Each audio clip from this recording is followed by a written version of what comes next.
विदेश लाने में हमको थोड़ा कष्ट होता है। कष्ट का कारण है सिक्योरिटी इमिग्रेशन जो होते हैं ना, उनको कैसे बताएं ये कौन है। जब स्कैन करवाने के लिए देने पड़ते हैं, एक तो वो ट्रे में देना पड़ता है, उस ट्रे में लोग सब करते भी हैं, तो एक वस्त्र रखते हैं, उस पर थोड़ा वो कर देते हैं, उसको थोड़ा जल से साफ कर देते हैं, उसमें ठाकुर जी को विराजमान करते हैं, फिर निकलते हैं स्कैन होके।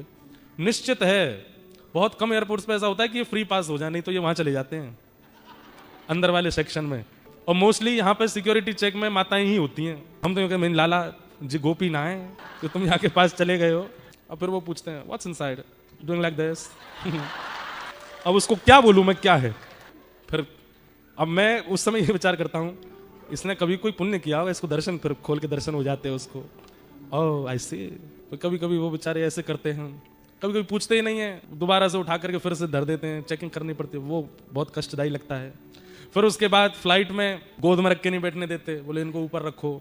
फिर हमने उसका भी एक दूसरा उपाय ढूंढ लिया, गले में पहन लेते हैं, ठाकुर जी को ऐसे पटका रख लेते हैं, यहाँ पहन के रह लेते हैं, उसमें भीतर घूमे, अंदर जाली सी बनी है, उसमें से ठाकुर जी टुकुर टुकुर देखते रहते हैं बाहर। पर कहीं कहीं अलाउ कर देते हैं तो आ जाते हैं गोदी में भी। इस बार तो सब हमारे पलटन पूरी संग है, हमेशा तो मैं अकेला ही गया हूँ, मैंने कैसे कैसे लाल जी रखे हैं मुझे पता है। बिजनेस क्लास में होते हैं वहां तो नहीं कहते कुछ भी, पर इकोनॉमी में तो फिर ठाकुर जी को कष्ट हो जाता है। अब आप कहोगे तो फिर लाते ही क्यों। पिछली बार हम विदेश आ रहे थे आराम के लिए, घर में सेवा एक बालक करते हैं, सबको आती है सेवा, वहां होती है। हमने कहा ठाकुर जी आप तो सेवा कराओ घर पे, हम जा रहे हैं 10-15 दिन थोड़ा आराम करके आते हैं। 2-3 महीना से बहुत भागदौड़ हो गई। रात में ही जिनके यहाँ जाना था उन सब के यहाँ कुछ कुछ घटनाएं घटने लगी। किसी की माता जी बीमार हो गई, किसी को जॉब से फायर कर दिया, किसी के कुछ हो गया। अरे भैया वहां तो जिन जिन के यहाँ मेरा जाना निश्चित था कि प्रवास के समय एक दिन इनके यहाँ जाएंगे, 2 दिन उनके यहाँ जाएंगे, 1 दिन उनके यहाँ जाएंगे, सबके यहाँ कुछ ना कुछ भूचाल आने लगे। और लगभग ये हुआ कि कल हमको कैंसिल ही करना पड़ेगा जाना, क्योंकि सब जगह अस्त व्यस्त कहाँ जाएंगे।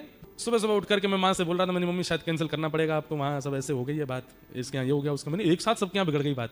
और सोचते सोचते मैंने कहा अरे कहीं ऐसा तो नहीं कि इनसे हमने मना कर दिया है कि आप मत चलो, इसलिए ये ऐसी व्यवस्था कर रहे हैं कि मैं ना गया तो तू भी नहीं जाएगा।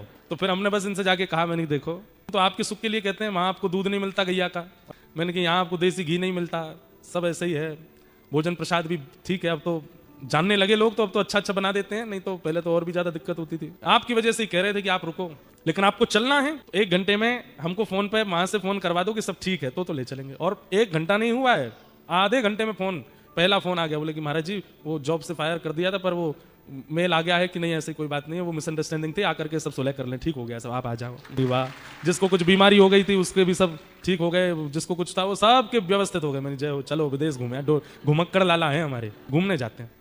कई आचार्यों ने मुझसे मना किया, बोले ठाकुर जी का अपरस भंग होता है, आप विदेश मत ले जाओ। मैंने कहा आप समझा दो, नहीं चला करें, मेरा जानो बंद करवा देंगे अगर नहीं ले गए तो।